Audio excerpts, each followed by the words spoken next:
Hello friends, সুরূপার রন্ধনশালায় দেখো আজকে আমি কি করতে চলেছি। আজকে নিয়ে এসেছি ব্রিঞ্জাল। আজকে একটু ব্রিঞ্জাল কবিরাজি করে তোমাদের দেখাবো, সেটা দেখো কিভাবে করছি। খানিকটা ব্রিঞ্জাল এরমভাবে লম্বা লম্বা করে কেটে নিয়েছি। এখানে নিয়েছি ডিম আর একটু ধনেপাতা, কাঁচা লঙ্কা আমি পেস্ট করে নেবো, আদা রসুন আমি সবই দিতে থাকবো, তোমাদের বলবো, তোমরা দেখতে থাকো। দেখো ধনেপাতা কাঁচা লঙ্কা নিয়ে নিয়েছি। আমি এই ধনেপাতা কাঁচা লঙ্কাটাকে একটু পেস্ট করে নেবো। পেস্ট মানে ওই এটার মধ্যে একটু করব, একটু দরদরা মতো হবে, এতেই করব। হ্যাঁ, আমি দেখিয়ে দিলাম ওই জন্য। তাই এটা করে নিয়ে আবার তোমাদের কাছে দেখো বেগুনগুলো এখানে আমি নিয়ে নিয়েছি আর ওই বাটাটা আমি করে নিয়েছি। দেখো ধনেপাতা আর কাঁচা লঙ্কা একসঙ্গে বেটে নিয়েছি। এটাকে এর মধ্যে দিয়ে দিচ্ছি।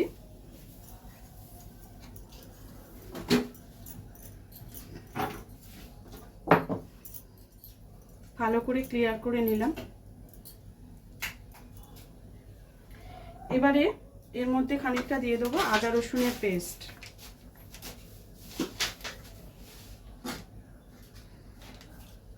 অনেকগুলো বেগুন আছে আমার, তার জন্য একটু পরিমাণটা বেশি নিলাম। এবার বাকি মশলাগুলো নিয়ে নিই।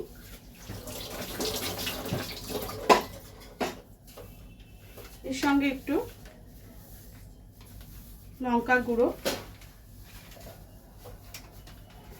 একটু নিয়ে নিচ্ছি, ধনের গুঁড়ো,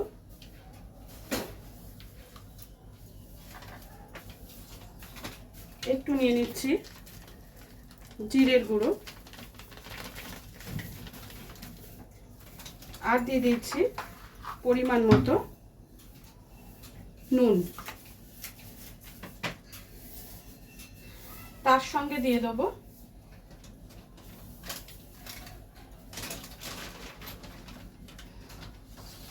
অল্প একটু সর্ষের তেল।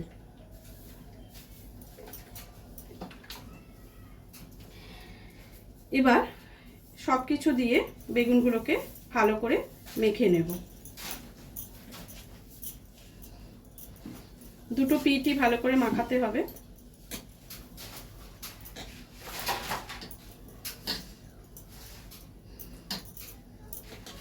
বেগুনি তো আমরা প্রায় দিনই খাই, আর ভেজ খাবারের মধ্যে বেগুনিটা একটা খুব ভালো খাবার।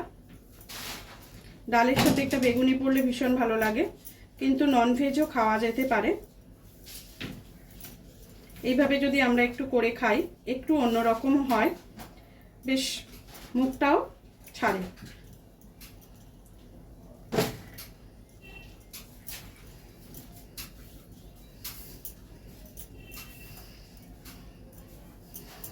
ভালো করে সবগুলোকে মাখিয়ে নিতে হবে।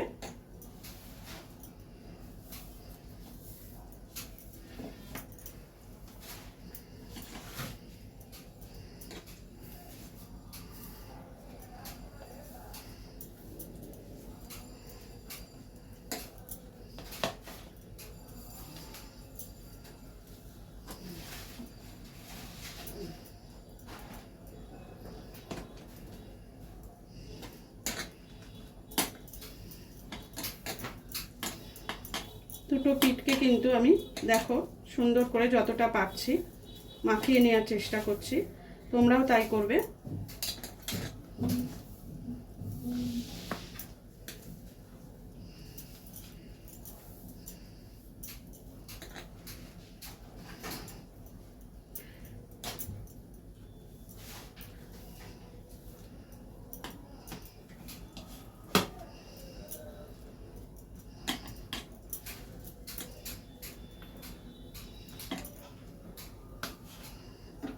আমি এখানে এটা বসিয়ে দিয়েছি ফ্রাই প্যানটা, সেটা একটু বেশ গরম হয়ে গেছে। এটা গরম হয়ে গেলে একটা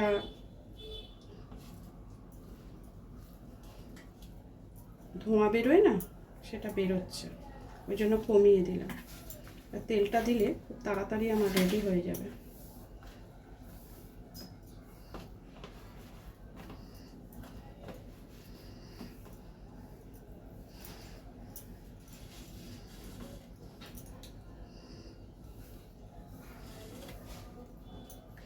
এবার আমার কর্নফ্লাওয়ারটা রেডি করার পালা।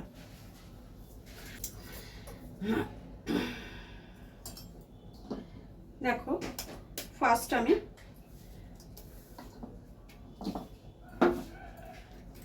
এখানে নিয়ে নিচ্ছি ডিম।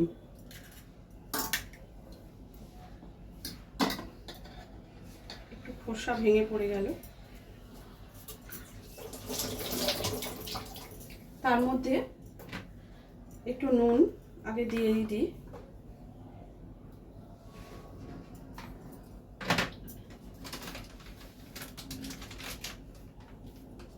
এখানে নিচ্ছি একটু কর্নফ্লাওয়ার।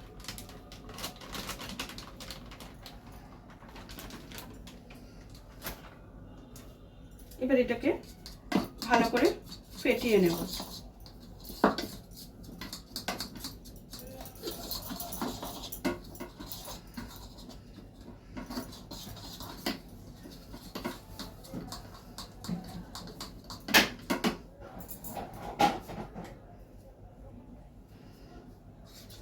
দেখো গোলাটা আমি একটু রেডি করে নিয়েছি। এবারে এখানে ফ্রাই প্যানে আমি কিন্তু তেলটা চাপিয়ে দিয়েছি। দেখো ভাজার জন্য তেল চাপিয়ে দিয়েছি। এবারে আরেকটা কাজ আমার করতে হবে, যেটা হচ্ছে একটা বাটিতে আমাকে একটু ডিম ফেটিয়ে রাখতে হবে।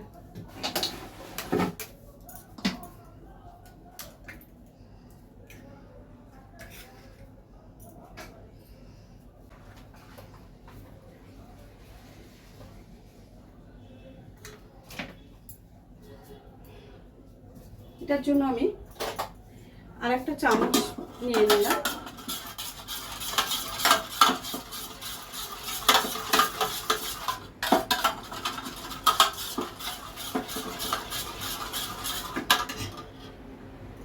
তাহলে মোটামুটি আমার সব রেডি হয়ে গেছে। এবার বেগুনগুলোকে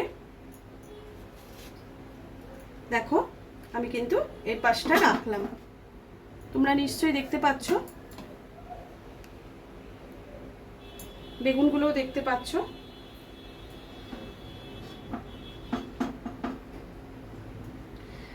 এটাকে কর্নফ্লাওয়ারে কোট করে একবার, বেশি গাঢ় করিনি, আগে এটা একটু ভেজে নিতে হবে।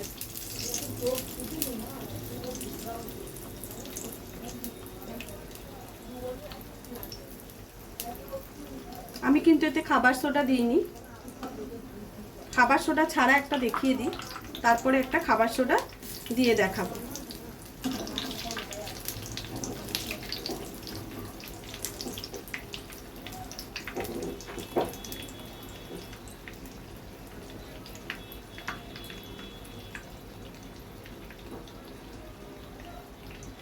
ভালো করে যদি কর্নফ্লাওয়ারটা ডিমের সাথে গুলে নেওয়া যায়, এমনি একটা ক্রিস্পি ভাব কিন্তু এতে আসে।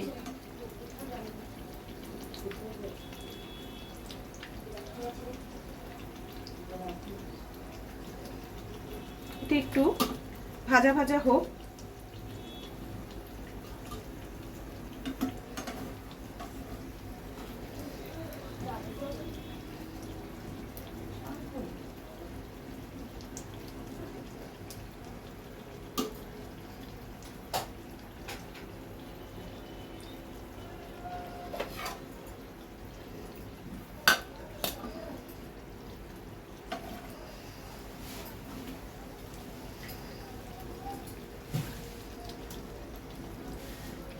এটা কিন্তু খুব সুন্দর একটা টেস্ট হয়, ভীষণ একটা ইউনিক রেসিপি।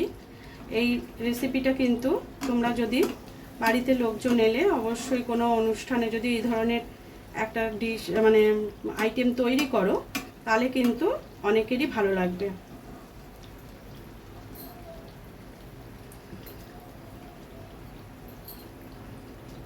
প্রথমে আঁচটা কমিয়ে একটু আমি ভেজে নিয়েছি, এবারে একটু আঁচটা জোরে করে দিলাম।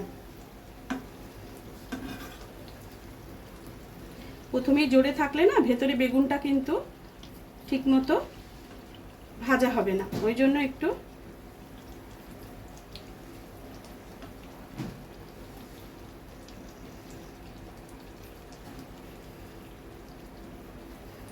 ঠিক ফিশ বাটারফ্লাই যেভাবে করে খানিকটা ওইভাবেই।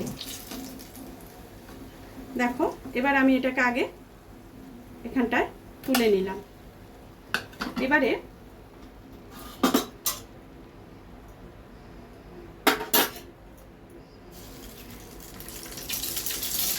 এইভাবে ডিম দিয়ে একটু জালের আকারে তৈরি করে নিলে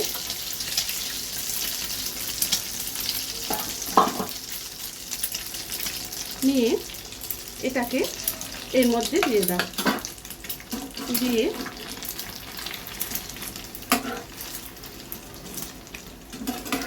এর সাথে কাজ করে দাও।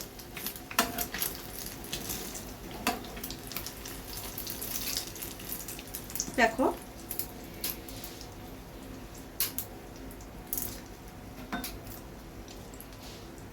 কেমন লাগছে বলো, ডিশটা রেডি হয়ে গেল তোমার ব্রিঞ্জাল কবিরাজি।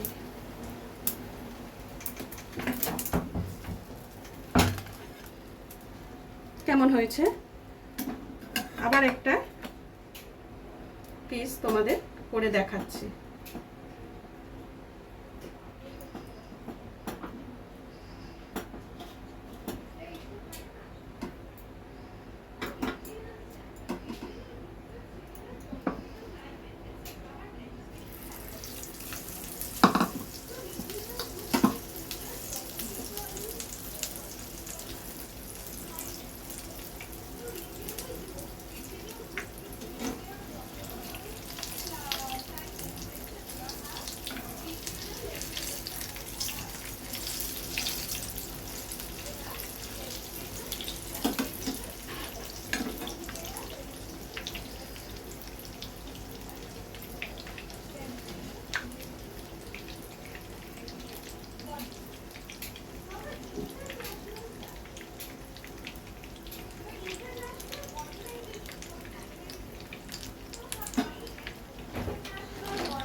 এটাকে এবার তুলে নিচ্ছি।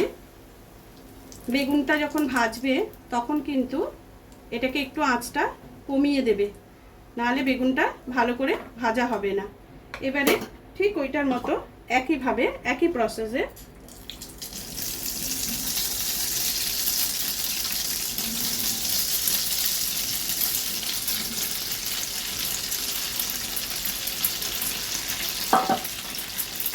ঠিক একইভাবে এটাকেও এই সাইড থেকে আমি দিয়ে দিলাম। দেখো রেডি হয়ে গেল আমার ব্রিঞ্জাল কবিরাজি। কেমন লাগলো তোমাদের অবশ্যই জানিও।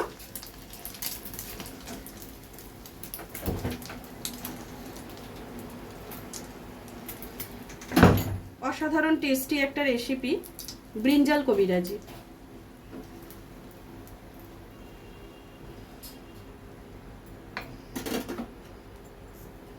আমি আর বাকিগুলো এইভাবে করে নিয়ে তোমাদের সামনে নিয়ে আসছি। হয়ে গেল আমার ব্রিঞ্জাল কবিরাজি।